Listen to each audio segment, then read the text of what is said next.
પ્રથમઃ પાઠઃ ચિત્રપદાની ચિત્ર દ્વારા દર્શાવાતા શબ્દો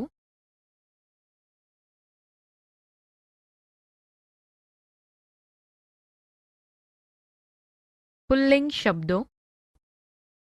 વિદ્યાર્થી મિત્રો, આજે આપણે ચિત્રપદાની 1માં આપેલી કેટલીક વસ્તુઓના સંસ્કૃતમાં અકારાંત પુલ્લિંગ નામો જોઈશું.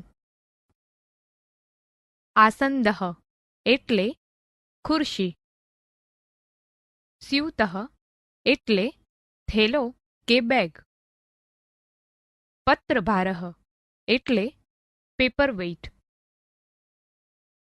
સમીકરઃ એટલે ઇસ્ત્રી. ભ્રમણભાષઃ એટલે મોબાઈલ ફોન. પર્વતઃ એટલે પહાડ.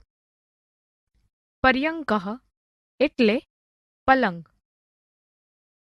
કટઃ એટલે સાદડી. દંડદીપઃ એટલે ટ્યુબલાઇટ.